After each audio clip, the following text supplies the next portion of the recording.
So next topic is provident fund, right? Provident fund होता क्या है बेसिकली कि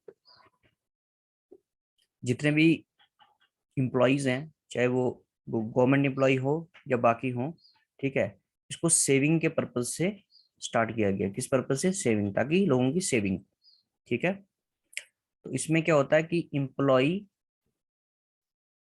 प्लस एम्प्लॉयर दोनों ही कंट्रीब्यूट कर सकते हैं इस प्रोविडेंट फंड में, ठीक है। ये चार टाइप के होते हैं। स्टैट्यूटरी प्रोविडेंट फंड, ठीक है, और ये जो प्रोविडेंट फंड है ये 1925 प्रोविडेंट फंड एक्ट के हिसाब से स्टार्ट किया गया था, ठीक है। इसका पर्पस क्या था? ताकि जो लोग इम्प्लॉय जितने भी हैं वो सेविंग कर सकें। क्या कर सकें? सेविंग, ठीक है। इम्प्लॉयर भी कंट्रीब्यूट कर सकता है प्लस इम्प्लॉय भी कंट्रीब्यूट कर सकता है, ठीक है। और इसमें क्या मिलती है? डिडक्शन मिलती है, और इसको सैलरी में इंक्लूड नहीं किया जाता है, ठीक है। Deduction under section 80C deduction मिलती है, ठीक है। तो इसको हम सैलरी में इंक्लूड नहीं करते हैं, ठीक है। Next is recognised provident fund. जैसे कि नाम से बता रहा है कि रिकॉग्नाइज्ड प्रोविडेंट फंड का मतलब क्या हुआ? जो किसने स्टार्ट किया है? इनकम टैक्स कमिश्नर ने, ठीक है। It is being started by commissioner of income tax, ठीक है। तो इसका भी पर्पज सेम ही है, सेविंग को प्रमोट करना, ठीक है। इम्प्लॉय और इम्प्लॉयर दोनों इसमें कंट्रीब्यूट कर सकते हैं, इम्प्लॉय प्लस इम्प्लॉयर, ठीक है। लेकिन जो इम्प्लॉयर है वो 12% से ज्यादा कंट्रीब्यूट नहीं कर सकता है। वैसे इस पे जो इंटरेस्ट मिलेगा, जो एक्यूमुलेटेड बैलेंस होगा, जो इस पे इंटरेस्ट मिलेगा, वो 9.5% से ज्यादा नहीं होना चाहिए, राइट।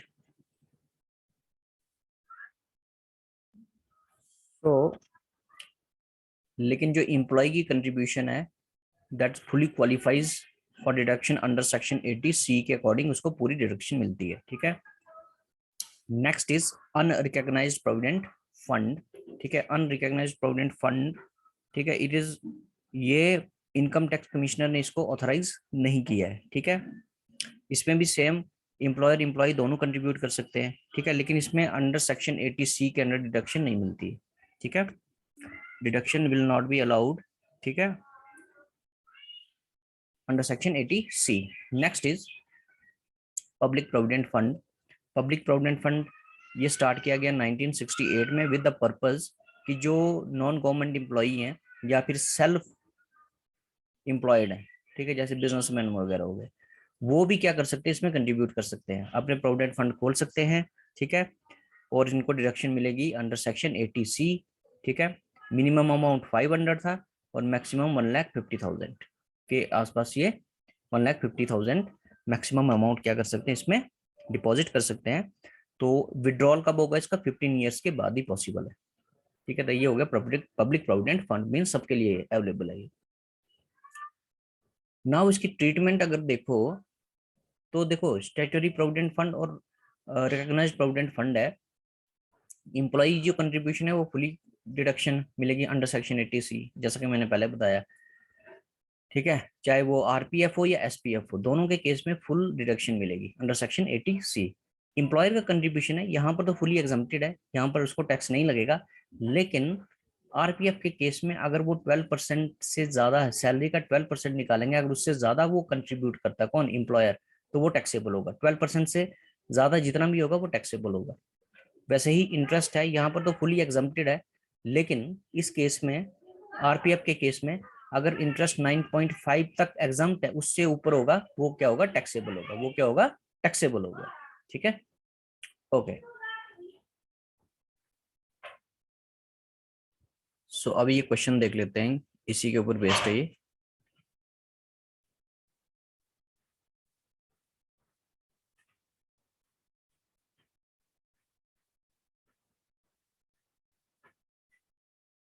ओके, सो सैलरी दी है कितनी? 48,000 पर मंथ। कमीशन दी हुई है, employer contribution to RPF and interest credited, ठीक है। So what we have to calculate is we have to calculate compute taxable part of annual accretion from information. Annual accretion means कि जो provident fund में हमने deposit किया है वो calculate करना है। तो किसने कंट्रीब्यूट किया? एम्प्लॉयर ने किया है, ठीक है। तो अभी हम क्या लिखेंगे, सिंपली कंप्यूटेशन ऑफ सॉल्यूशन में, सो कंप्यूटेशन ऑफ एनुअल एक्रीशन। ठीक है, तो सबसे पहले एनुअल एक्रीशन टू आरपीएफ। ठीक है, सो एम्प्लॉयर का कंट्रीब्यूशन कितना है,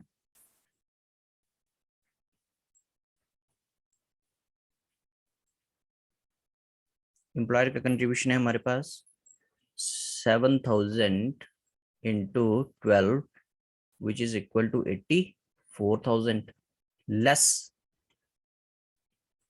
exempted amount, less exempted up to 12% of salary. ठीक है, 12% तक क्या होगा, ये एग्जाम्प्ट होगा। तो सैलरी 12% ऑफ सैलरी में क्या क्या लेंगे, एक तो 48,000 इंटू 12, सैलरी में क्या क्या लोगे, सैलरी में क्या क्या लेंगे 48,000 इंटू 12 प्लस ये आ जाएगा आपका 5,76,000 प्लस कमीशन ऑन टर्नओवर, सिर्फ टर्नओवर पे जो कमीशन है वही लेनी है।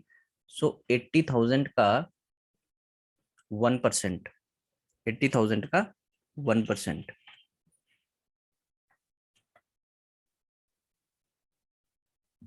It's not 80,000, it's 8 lakh, right, this is 8 lakh. So 8 इसका कितना आएगा, 80%, 1% आएगा 80,000, टोटल कितना हो जाएगा, ये टोटल अमाउंट इज 6,56,000, 6,56,000 प्लस करके। सो यही हमने 12% ऑफ 6,56,000, वो कितना आ जाएगा हमारे पास 78,720, 78,720। ठीक है, इसको माइनस करेंगे यहाँ से, इतना एग्जाम्प्ट है। ठीक है, 84 में से इतना एग्जाम्प्ट है, बाकी जो माइनस करके आएगा वो टैक्सेबल है। 5280 ये टैक्सेबल है। वैसे ही हमने क्या निकालना है, interest credited, interest credited, interest कितना क्रेडिट हुआ है 72,000 less exempted, less exempted, exempted कैसे निकालेंगे, टोटल अमाउंट कितना 72,000 किसके हिसाब से 12% के हिसाब से इनटू कितना परसेंट एग्जाम्प्टेड 9.5%, तो ये कितना आ जाएगा 57,000। ठीक है, इसको माइनस करेंगे, ये माइनस करके कितना आएगा 15,000। ठीक है, ऊपर से टोटल करेंगे, ये जो हमारा टैक्सेबल अमाउंट जो रहेगा। ठीक है, taxable portion, taxable portion of RPF. तो ये हो गया आपका क्वेश्चन नंबर 3 आपकी बुक का।